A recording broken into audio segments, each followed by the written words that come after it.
히브리 대학에서 공부하고 돌아온 유태영이라는 박사가 있습니다.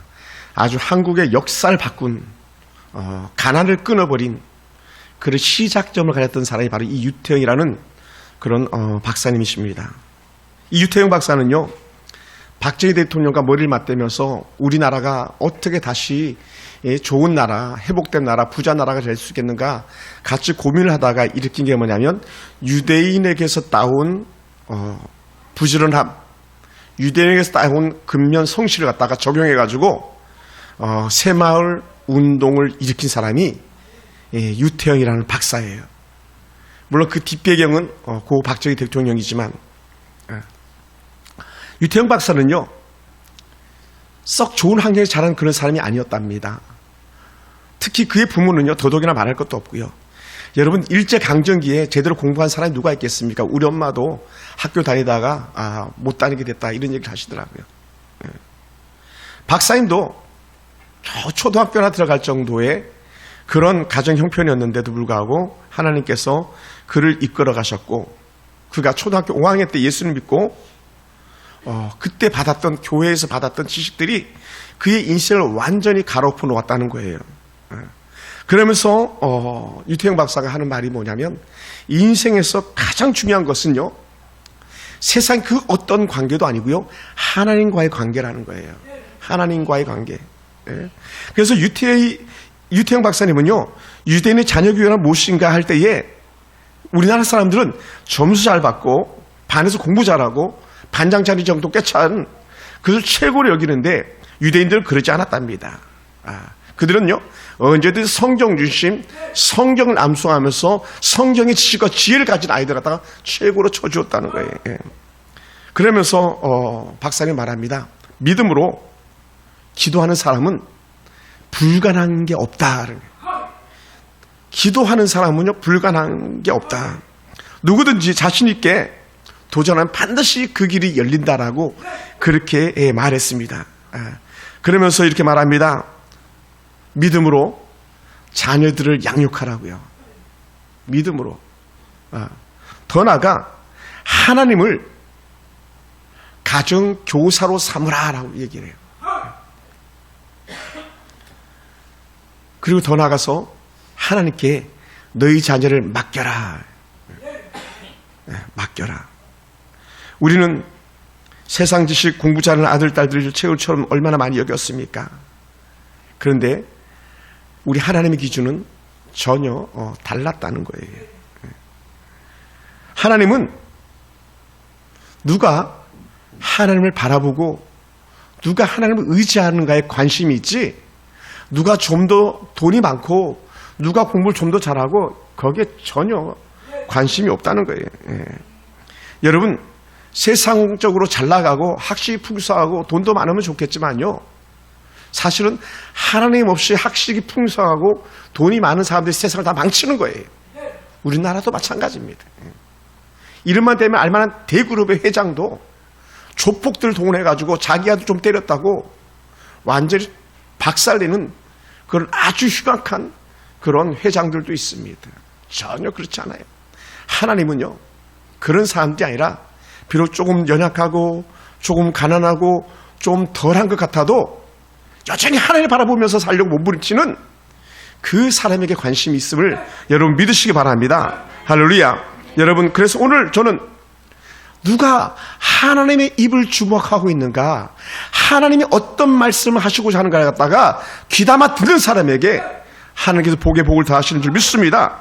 그래서 하나님 음성을 듣기 원해서 귀를 기울인 사람이라면 진정 그 사람이 하나님과 함께하는 사람이라는 거예요. 여러분, 날 때부터 복을 받으면서 난 아이가 있답니다. 그 아이가 누굽니까? 바로 작은 태양이라는 별명, 작은 빛, 태양이라는 그 비슷한 별명을 가진 삼손이 그렇습니다. 삼손. 삼손은요, 날 때부터 입이 보장된 아이예요. 왜냐하면 천사가 그를 보시게 줬잖아요. 천사가 나신으로 잘 키우라고 말하면서 이 아이는 큰 아이가 될 거다라고 이미 보증수표를 준 아이입니다. 여러분, 그래 얼마나 그 삼손의 부모는 가슴이 들떴겠습니까? 그런데 사실 알고 보면요, 삼손의 부모만이 아니라 지금 여러분의 자녀들도요, 이미 날 때부터 보증수표를 받고 난 아이들인 줄 믿습니다. 할렐루야. 특히 모태에서부터 신앙생활을 했던 아이들은요, 더더욱이나 말할 것도 없습니다. 오늘 이 자리에 있는 모든 자녀들은요, 삼손처럼 복을 받고 태어난 아이고 하나님 복이 그에게 임한 줄 믿습니다. 왜냐하면 오늘 그렇게 말씀했거든요. 성경에서 그 아이가 자라매 여호와께서 그에게 복을 주시더니 그랬는데, 사실은 이 하나님의 은혜가 임하는 것, 하나님의 복이 임하는 건요, 굳이 삼손만이 아니라 모든 자에게 해당한다는 거예요. 아멘. 모두에게 어린아이부터 노년의 어른들까지 다 마찬가지입니다. 그래서 우리 자녀들에게도 이 같은 은혜가 임하길 주님은 주시곤 합니다. 때로는 이렇게 살펴보면요, 우리 애가 무슨 복을 받았어, 우리 애에게 무슨 하나님의 은혜가 있겠어, 이렇게 생각하기 쉬운데요, 전혀 그렇지 않아요. 여러분, 여러 자녀가 복이 있음을 믿으시기 바랍니다. 지금은 부족해 보이고 형편없어 보여도요, 그 아이에게 임한 하나님의 은혜를 기대하시기 바랍니다. 할렐루야. 그래서 저는요, 우리가 청년들과 주일학교 자녀들이 한결같이 다 복의 자녀가 되기를 원합니다. 또 이미 성숙한 어른들도 마찬가지 다 복의 자녀가 되기 원합니다. 제가 가끔은 눈물을 흘릴 때가 있는데, 너무 마음이 아플 때는 언제냐면 청년들의 모습이나 주일학교 아이들의 연약함들 때문에 울 때가 많아요. 하나님, 그럼에도 불구하고 저 아이들을 책임져 주시옵소서라고 그렇게 마음 아파 울 때가 있습니다. 그러면 하나님이 주시는 복을 받은 자녀들이나 성도들 도대체 할 일이 뭐냐? 그것은요, 100번 1000번 지당한 말씀 하나인데, 그것은 오직 하나님 한 분만 섬기라는 거예요. 할렐루야. 하나님 한 분만. 그것을 우리는 조리신학적으로 이렇게 표현합니다. 유일하신 하나님. 세상에 그 어떤 것도 아닌, 그 어떤 다른 것도 아닌 유일하게 하나밖에 없는 한 분뿐이신 하나님이라고 말하네요. 이 유일하신 하나님을 섬겨라. 그리고 뜻을 오직 하나님께만 정하고 살아라. 뜻을 정한다는 건요, 길을 가는 방향을 갖다 한 곳을 정했다는 것과 같은 의미입니다.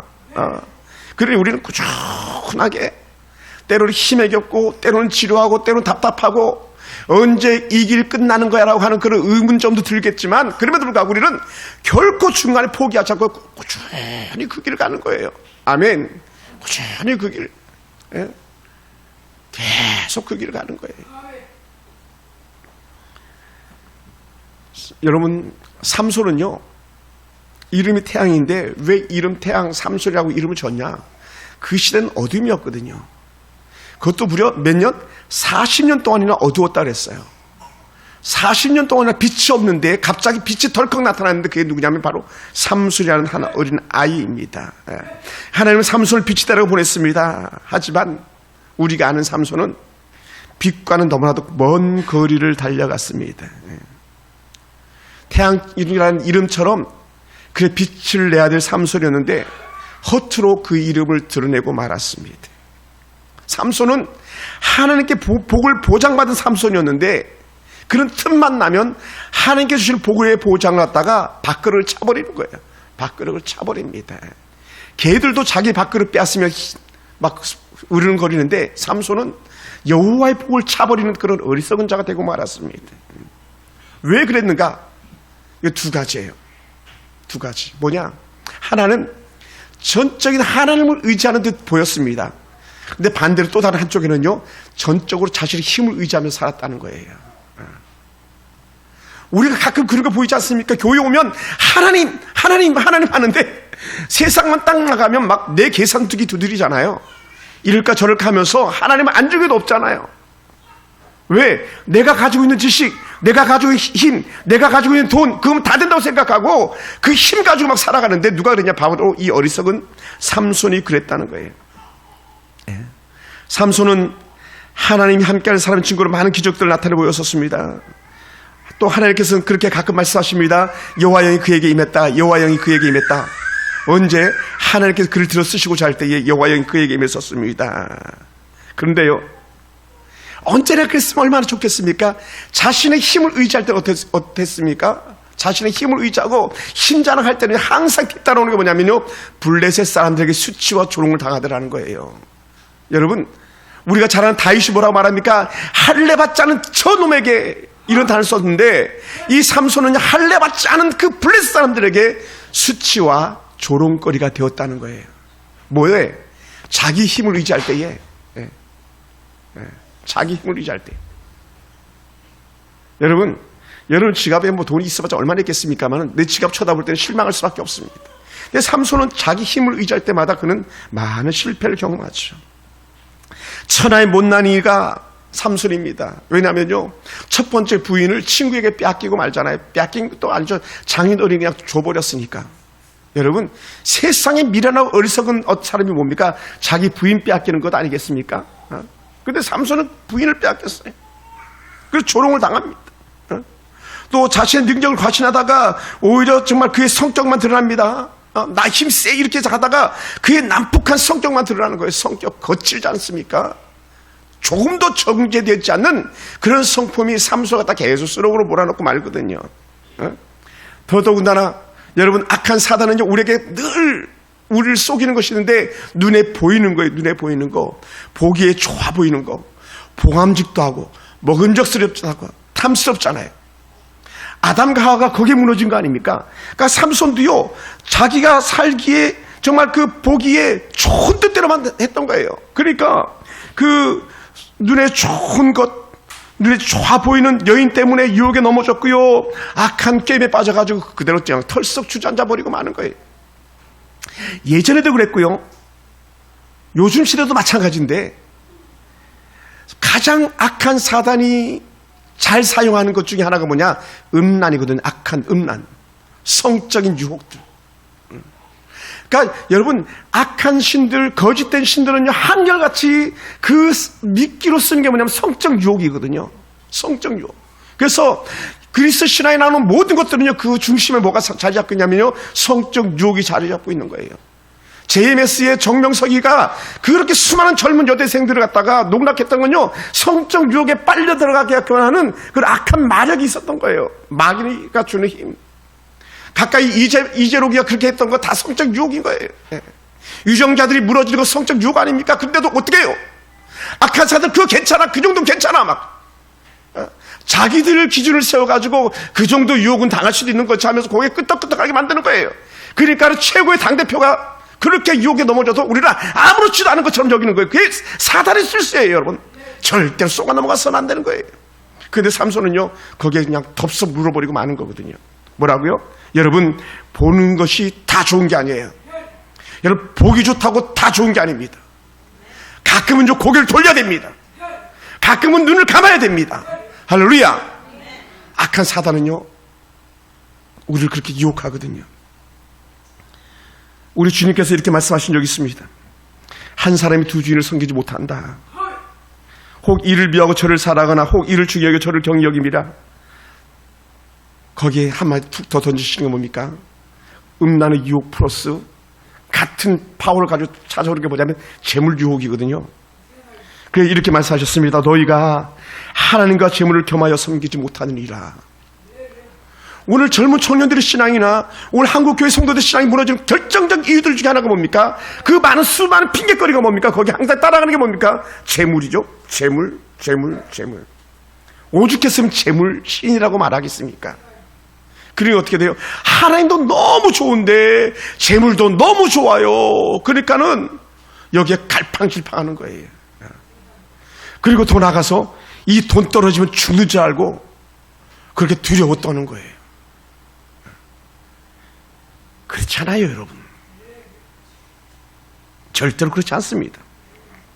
왜냐하면 우리는 오직 한 마음으로 하나님을 사랑한다면 그 모든 걸 전적으로 책임지시고 보장시켜 주시는 하나님의 분명한 은혜가 있기 때문에 그렇습니다. 할렐루야. 더더군다나 오늘 이 시대는 우리의 마음이 어떻습니까? 사단은요, 우리의 마음을 아주 분주하게 만들어버리고 맙니다. 분주하게. 뭐 하는데 분주하게. 돈 버는데 분주하게. 세상에 헛된 거 보는데 분주하게 막. 그러니까 시도 때도 없이 들고 있잖아요. 시도 때도 없이 돈 벌어야 된다면서 지금 우리는 아직 그 단계까지 오지 않았습니다. 미국에 가보니까요, 한 사람이 3가지 직업을 가지고 있는 거예요. 3가지 직업. 왜? 자꾸 돈을 벌어야 더 놀 수 있다고 생각하는 거거든요. 그러니까 하나님 앞에 예배 드리는 걸 포기하고 돈 버는데 정신이 팔려 있는 거예요. 여러분, 우리 중에도 그런 거 못 끊는 사람들도 있잖아요. 목사는 나 일해야 되기 때문에, 목사님 나 뭐 해야 되기 때문에, 나 누구 만나서 놀아야 되기 때문에 거기에 빠지는 것처럼 오늘 이 시대에 우리 마음을 분주하게 해가지고 정신을 못 차리게 만드는 거예요. 그리고는 악한 사단이 어떻게 합니까? 우리 마음을 갈기갈기 찢어버리고 마는 거죠. 사람들의 마음을 나누는 힘을 가지고 있습니다. 악한 사단은요, 어쩌든지 우리 마음을 나눠가지고 하나님께로 가는 마음을 갖다가 스톱 시키는 거예요. 예. 그러면 사랑하는 성도 여러분, 우리는 더욱 정신을 차리고 깨어서 하나님께 집중하는 삶을 살길 주님을 축원합니다. 할렐루야, 할렐루야. 저를 보세요. 하나님께 집중하라. 하나님께 집중하라. 하나님이에요. 일도 하나님, 이도 하나님, 하나님이에요. 여러분이 분주한 것은요, 사단이 주는 유혹이에요. 무엇 때문에 예배 자리를 포기합니까? 돈 때문 아닙니까? 사람 때문 아닙니까? 육신의 쾌락을 쫓아 사는 것들 아닙니까? 그거 다 사단이 주는 거예요. 예. 그럼 우리 사랑하는 성도 여러분, 우리는요, 하나님의 사람은 처음도 나중도 같아야 되는 거예요. 예. 삼손은 태어날 때 하나님께 복을 받은 사사입니다만은 그는 점점 자신의 색깔을 잃어버리고 맙니다. 출생부터 복을 받고 시작했던 삼손이 얼마나 자부심이 대단했겠으며, 이런 아들을 하나님께 내게 주셨다고 얼마나 자부심이 또한 그 부모 역시 컸겠습니까? 그리고 삼손을 갖다가 얼마나 애지중지하게 여겼겠어요. 애지중지. 삼손 막 누가 그러잖아요. 늦깎이 아들을 보면 막 빤다 그러잖아요. 막 혀로할 듯이 아들을 갖다 애지중지했었을 거예요. 특히 삼손 같은 경우는 손이 귀한 가정에 태어났잖아요. 이스라엘 12지파 중에서 가장 연약한 지파가 바로 단지파거든요. 그 연약한 지파, 단지파임에도 불구하고 마누아 가정은 그나마도 아들도 없었어요. 근데 갑자기 태어난 아들이니 얼마나 좋았겠습니까? 얼마나 좋았겠어요. 그러니까 저희 아버지도 저희 집에서 손이 귀한 집에 태어난 아들이었기 때문에 할머니 두 분이 그냥 애지중지한 거예요. 그러니까 나쁜 버릇이 있으면 끊지도 못했던 거예요. 예? 할아버지 할머니가 막 그 일해놓은 거 있으면 그냥 그거 다 팔아먹고 학교 가려면 산으로 도망가고 막 애지중지 하다 보니까 그 악한 것들이 결국 고스란히 가정과 그 자녀들에게 고난으로 찾아오는 거 아니었습니까? 오늘 삼손을 얼마나 애지중지했겠습니까? 여러분, 진정한 부모, 진짜 좋은 부모는요, 자녀들에게 노라고 말할 수 있어야 돼요. 할렐루야. 한번 따라해보시죠. 노, 안 되라고 말할 수 있어야 돼요. 하나님도 안 돼 그러시잖아요. 초나의 모세에게도 안 돼. 우리가 잘 아는 사울에게도, 그러니까 사울이라는 바울에게도 안 돼 그렇게 하시잖아요. 근데 우리가 뭔데 자녀들에게 안 되란 말을 못 하겠어요? 우리가 뭔데 여러분에게 제가 안 돼라는 말을 갖다 하지 못하겠습니까? 안 돼. 브레이크를 잡는 것이 그런 줄 믿습니다. 할렐루야. 여러분, 삼손은 단순히 마누아 가정의 행복을 위해서 태어난 아들이 아니었습니다. 그냥 엄마 아빠 보기 좋게 태어난 아들이 아닙니다. 불이 꺼진 이스라엘에 다시 불을 붙이는 그런 아들로 태어난 사람이 바로 이 삼손입니다. 불이 타오르고 불이 빛을 발할 때 그 가치가 있는데 삼손은요, 그 가치를 갖다 제대로 하지 못했더라는 거예요. 예. 그러니 삼손이 자주 실패를 경험하는데 그 실패 중에 하나가 뭐냐면요, 성경에서 말씀을 읽다 보면 내려가다라는 그런 표현이 나올 때 절대로 좋은 표현이 거의 아니에요. 우리가 잘 아는 요나서에서도 요나가 배 밑으로 내려가다 이런 표현을 쓰잖아요. 좋은 표현이 아니에요. 오늘 삼손이 딥나로 내려갑니다. 하나님 우리가 풍성한 마하나단에서 은혜를 저버리고 저 밑에 있는 딥나 땅으로 내려가서 그것에서 보지 말아야 될 걸 보았는데 블레셋 여자를 보고 마음에 흠모하기 시작했던 거예요. 여러분, 보면요, 마음은 움직이게 돼 있어요. 그래서 악한 거 보면 안 되는 거예요. 따라해 봅시다. 악한 거 보지 맙시다. 악한 거 보면 안 돼요. 여러분, 최근에 한 젊은 청년, 정유정이라는 청년, 지금 이제 뭐 붙잡힌 지 며칠 안 됐습니다만은 또래 여성을 살해하고 시신을 유기해서 검찰로 송치된 여인 아닙니까? 3년 동안에 사람들과 교제한 흔적이 하나도 없대잖아요. 누구랑 전화통화나 문자를 주고받는 것도 없대잖아요. 그리고는 그가 방구석에서 하는 게 뭐냐, 직장 나갈 생각도 안 하고 범죄 소설만 읽었대잖아요. 그리 범죄 소설 글을 망치는 거예요. 범죄 소설 속의 주인공이 꼭 자기이고 싶었던 거죠. 뭐라고요? 보지 말아야 될 것을 보는 거예요. 만나지 말아야 될 사람들 만나는 것 자체가 죄의 시작점이 되거든요. 다윗의 실패는 뭡니까? 다윗도 보지 말아야 될 걸 보았잖아요. 평소 같으면 다윗이 있어야 될 자리는 전쟁터였는데 있어야 될 자리 잊지 않고 예배 자리에 떠나서 엉뚱한 데 있다가 범하는 게 뭡니까? 죄의 자리 아니었겠습니까? 그래서 우리아의 아내 밧세바를 범하게 되었고 결국은 살인죄를 저지르는 데까지 나가는 그런 처절한 실패한 다윗이 되고 말았던 거예요. 사랑하는 성도 여러분, 그러므로 저는 오늘 저와 여러분을 원합니다. 빛은요 언제나 빛으로 존재해야 되는 거예요. 할렐루야. 빛이에요. 빛. 큰 빛이든 작은 빛이든 빛이에요. 거룩하게 구별된 성도들은요 그러다 보니까 거룩한 행실을 삶 속에서 지켜내야 되는 줄 믿습니다. 할렐루야.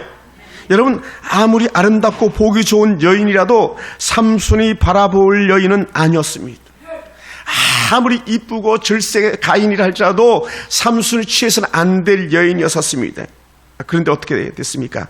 삼손의 마음이 동하다 보니까 죄가 그를 지배하기 시작하고 점점 죄가 커져갔던 것이죠. 옛날 우리나라 어른들이 참 말을 잘 지어냈던 것 같아요. 술에 대한 말, 여러분 어떤 말이 생각납니까? 저는 제 표현이 정확히 맞는지 모르겠는데, 사람이 처음엔 술을 먹고, 두 번째는 술이 술을 먹고, 세 번째 술이 사람을 먹는다 그러잖아요. 그럼 그 다음에 뭐가 되는 겁니까? 그 다음에 개가 되는 거죠. 사단은 그렇게 유혹해가는 거예요. 사단의 유혹이 자라가면서 결국 인생을 망치게 되는 거거든요. 영적인 분별력을 잃고 마는 그런 어리석은 삼손이 되고 마는 겁니다. 사랑하는 성도 여러분, 부모님과 함께 여인을 취하기 위해 뒷날에 내려가다 사자를 만났습니다. 삼손의 힘이 얼마나 컸습니까? 이 부모는 저 멀리 앞서갔던 것 같아요. 그러니까 삼손이 사자를 때려잡았는지 말았는지도 모르는 거예요. 근데 삼손이 자기가 가지고 있는 힘을 가지고 그것도 젊은 사자 갖다가 입을 찢어버리잖아요. 그리고 그 사자를 돌아오는 길에 보니까 언제였는지 모르겠지만 많은 시간이 지난 이후라고 성경학자들 얘기하는데, 그 죽은 사자의 몸에 벌이 집을 짓고 거기서 꿀을 따는 삼손의 모습을 이렇게 보여줍니다. 여러분, 죽은 사자에게서 꿀을 딴 것 자체가 하나의 법을 어기는, 나시인의 법을 어기는 거예요. 왜냐하면 죽은 사체를 만지면 안 되거든요. 죽은 자는 거룩하지 않기 때문에요. 근데 거기서 꿀을 땄습니다. 달콤한 것을 땄습니다. 여러분, 거룩하지 못한 것은요 우리 입맛을 다시 하는 그런 힘이 있습니다. 거룩하다고 여기는 것과 반대되는 것들은, 세상이 엉뚱한 것들은 우리 입맛을 다시게 합니다. 죄에 빠지게 만드는 에너지를 가지고 있죠. 그러니 죄는요 호기심을 충동질하게 되고, 그 죽은 자의 사자에게 갔던 것도 호기심이었었고, 사자에게서 그 꿀이 있는 것들을 발견하고 덥석 잡는 것도 악한 사단의 유혹이었었습니다. 그러니 얼마나 어리석은 삼손의 모습을 보입니까? 더더군다나 이제 결혼을 하기 위해서 뒷날 내려가던 삼손이 그 꿀을 따가지고는 어떻게 돼요? 부모에게도 꿀을 주면서 먹게 합니다. 그럼 자기도 꿀을 먹는데, 성경은 참 표현이 재밌어요. 삼손이 길을 가면서도 꿀을 먹더라는 거예요. 길을 가면서도. 여러분, 한번 유혹에 빠지면요 그 포기하기가 결코 쉽지 않아요. 제가 요즘은 그렇지 않습니다만, 예전에 사역했던 교회에서는요, 길에 가다 자판기가 있기만 하면 저는 달려가서 그 자판기에서 300원짜리 커피를 꼭 뽑아 먹었어요. 그것이 처음에는 스트레스니까, 힘이 들으니까, 체력이 딸리니까 커피 한 잔 뽑아 먹어야지 했는데, 나중에는 그게요 자동적으로 본능, 반사작용으로 가게 되더라고요. 커피만 하면 벌써 자판기를 찾는 거예요. 오늘 삼손이 그렇게 딥나의 한 여인 때문에 마음을 빼앗겼던 그가 이제는 죄를 분별하지 못하는 그런 어리석음까지 달려가는 거예요. 그러다 보니까 어떻게 돼요? 지금 죄의 온상이 되는 죽은 사자의 시체에서 나온 그 꿀을 먹으면서도 자기의 본성이 뭔지를, 자기가 나신일인지 아닌지를 갖다가 전부지 분별하지 못하는 그런 어리석음을 삼았다는 거예요. 사랑하는 성도 여러분, 오늘 우리가 살아가면서 같은 은혜의 모습이 있지 않을까요? 우리가 하나님의 은혜의 사람인데도 불구하고 죄의 유혹에 빠져가지고, 야, 돈 좀 더 줄게, 뭐 좀 더 줄게 하면서 유혹한다면 우리가 덜썩덜썩 잡고 무너지는 모습이 얼마나 많이 있습니까? 여러분, 아마 삼손은 귀에 딱지가 않도록 엄마 아빠에게 들었을 거예요. 야, 삼손아, 너는 나시린이야. 너는 이 시대의 희망이야. 천사가 너를 보낸다고 우리에게 약속했던 그런 아이야. 넌 잘 살아야 돼. 넌 하나님의 은혜 가운데 있는 아이야 라고 말했음에도 불구하고 어떻게 돼요? 삼손은 엄마의 말을 한쪽 귀로 듣고 한쪽으로 흘려버린 그런 어리석은 자가 아니었을까 생각됩니다. 그러니 일그러진 삼손인 것이죠. 사랑하는 성도 여러분, 이런 삼손의 연약함을 우리는 다시 돌아보아야 합니다. 삼손은 하나님께 주시는 은혜 가운데 똑똑한 그런 지식과 지혜를 가지고 있었어요. 왜냐 삼손은 좋은 사사의 아름다운 모델이 되기 때문에 그렇습니다. 그런데 어떻게 돼요? 그 좋은 지식과 지혜를 하나님 위해 써야 되는데 헛된 데 쓰는 거예요. 그 헛된 데가 뭡니까? 바로 삼손이 낸 퀴즈죠. 퀴즈. 여러분 퀴즈 풀이 좋아하시죠? 퀴즈. 수수께끼를 내서 맞추면 배옷 30벌을 또 겉옷 30벌을 주겠다고 블레스 사람들 잔치집 온 친구들에게 이렇게 말합니다. 그리고 퀴즈를 내죠. 그런데 어떻게 돼요? 누가 그 퀴즈를 풀겠습니까? 삼손의 퀴즈가 뭐냐? 바로 이렇게 말합니다. 14절 14절에서 먹는 자에게서는 먹는 것이 나오고 강한 자에게서는 단 것이 나오느니라. 자기가 한 걸 말하는 거잖아요. 사자 입에서 사자에게서 꿀을 딴 것, 그 단 것을 가지고 중심 퀴즈를 만든 거 아닙니까? 여러분, 우리가 공부를 좀 했습니까? 우리가 지혜가 좀 더 있습니까? 우리가 어떤 은사와 재능이 있습니까? 그건 하나님 위해서 쓰라는 것이지 사람의 앞에 조롱거리로 쓰라고 한 것 아니거든요. 근데 삼손은 거들먹거리면서 자기의 똑똑함을 갖다 과시했었습니다. 이것 때문에 실패하게 됩니다. 이것 때문에 자기 부인을 빼앗기는 그런 어리석은 자가 되고 말아요. 한번 따라해볼까요? 지혜는 주를 위해서 써야 된다. 지식은 주를 위해서 써야 된다. 다 주를 위해서예요. 삼손이 그렇게 이뻐하는 여인이 울고불고 하면서 얼마나 애타게 답을 가르쳐달라고 그랬겠습니까? 애타게. 그러니 어떻게 돼요? 어쩔 수 없이. 여러분, 부인을 이기는 남편이 어디 있냐고 제가 말씀드렸잖아요. 삼손 역시 마찬가지. 등치는 소만해도요, 부인 앞에서는 어린아이와 같은 거예요. 덥석 답을 알려줬다가 삼손이 화병이 들어가지고 분노가 치달아서 자기 자신 절제하지 못하고 달려나가서 30명을 때려 죽여가지고 그 옷을 벗겨다가 옷 갖다 주고 집으로 돌아가잖아요. 얼마나 속상한 일입니까? 사랑하는 성도 여러분, 하나님의 사람은 하나님의 뜻대로 쓰임받아야 됩니다. 삼손의 사자의 입을 찢는 힘, 그것을 가지고 그는 민족을 살렸어야 되는 거예요. 근데 어떻게 돼? 삼손은요, 앞으로도 계속 삼손 스토리가 나오지만 삼손이 그 힘을 가지고 그렇게 어둠 가운데 있는 이스라엘을 위해서 썼다는 내용이 단 한마디도 안 나옵니다. 그 앞에 사사들 11명은요, 다 이스라엘을 위해서 쓰임받았던 사사들이거든요. 근데 오늘 이 삼손은 마지막 12번째 삼손은요, 이스라엘을 위해서 쓰임받은 구석이 단 한 구석도 없습니다. 다 자기 때문에, 자기 일을 위해서 지식을 썼고, 자기 일을 위해서 힘을 썼던 거예요. 여러분은 누구를 위해서 힘을 쓰고 있고, 누구를 위해서 지식을 쓰고 있고, 누구를 위해서 돈을 벌고 있고, 누구를 위해서 돈을 쓰고 있습니까? 무엇 때문에 오늘 우리가 사자의 입을 찢는 그런 일을 하고 있습니까? 절대로 우리는 민족이 아니면, 하나님의 은혜가 아니면 힘을 써서는 안 되는 거예요. 그래서 우리는 어리석은 삼손의 힘을 가지고 이렇게 표현하는 거예요. 그는 일그러졌다, 어그러졌다, 망가진 삼손이다라고 말하는 거예요.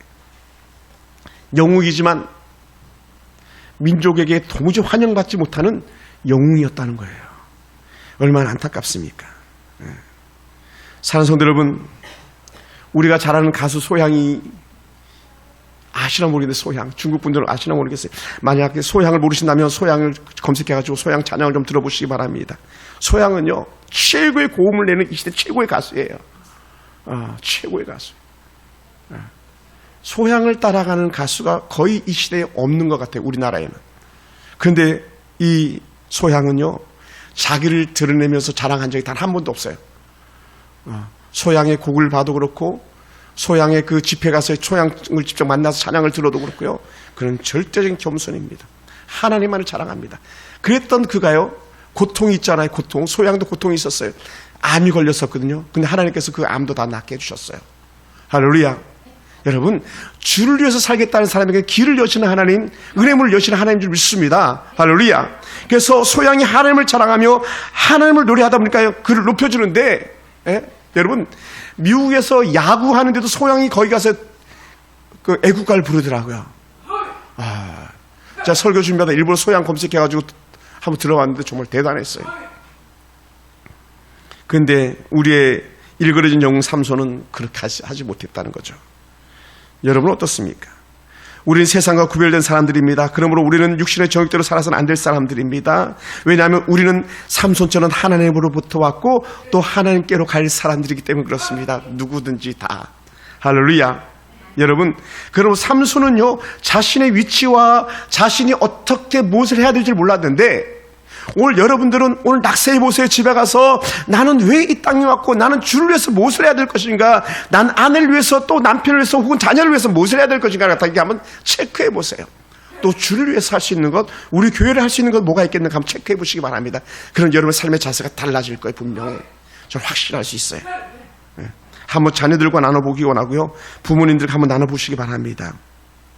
사랑하는 성도 여러분, 오늘 우리는 얼마나 하나님의 자녀다운 모습을 가지고 살아가고 있습니까? 우리는 늘 나를 고집하면서 내 뜻을 꺾지 못하고 살아가는 때가 얼마나 많이 있습니까? 그래서 저는 간절히 여러분 소원합니다. 여러분이 나시린의 정체성, 세상 사람과 구별되었다는 그런 영적 정체성을 결코 잃지 않게 되기를 주님으로 축원합니다. 할렐루야, 할렐루야. 세상의 헛된 문화를 따라서는 우리는 안 될 사람들입니다. 세상 사람들과 구별된 사람들이 바로 오늘 저와 여러분인 줄 믿습니다. 할렐루야. 여러분, 제가 금요일 예배 때 잠깐 소개하긴 했었는데, 이스라엘 가면요, 이스라엘 한 나라 땅 안에 팔레스타인 고역이 큰 펜스로 이렇게 쳐져 있어요. 팔레스타인은 같은 나라 한 땅인데 팔레스타인 지역은 경계가 나눠져 있어요. 뭐 펜스를 쳐놨는데 보통 높은 펜스가 아니에요. 구별시켜 놓는데. 근데 중요한 게 뭐냐면요, 잘 사는 이스라엘 사람들과 달리 팔레스타인 사람들은요, 얼마나 연약하고 가난하게 살고 있는지 몰라요. 미국에서 멕시코로 국경을 딱 건너가기만 하면, 미국 국경을 건너가는 순간에 멕시코는 완전히 막 황량한 사막인데, 그런 것처럼 팔레스타인 지역 역시 마찬가지 상황이었다고 저는 생각됩니다. 사랑하는 성도 여러분, 어느 쪽에 머물고 싶습니까? 팔레스타인입니까? 번호판도 달지 않고 다니는 그런 무법천지 멕시코 티juana 같은 그런 땅이겠습니까? 저는요, 할 수만 있으면 어찌하든지 여러분이 하나님 곁에 머물기 원하고 주의 뜻을 쫓아 살겠다고 고백하는 그런 성도 되길 주님을 축원합니다. 그러기 위해서 우리는 구별되어야 하는 거예요. 우리는 하나님의 사람들이기 때문에 그렇습니다. 우리의 가치는 세상 가치와 다른 하나님의 가치를 따라 살고 있기 때문에 그렇습니다. 우리 좀 힘들지만, 때로는 좀 답답하지만, 때로는 좀 더 미련하게 보일 수 있을지 모르겠지만, 그럼에도 불구하고요, 하나님의 뜻을 쫓아 사는 저와 여러분 되기를 주의 이름으로 축원합니다. 기도하겠습니다.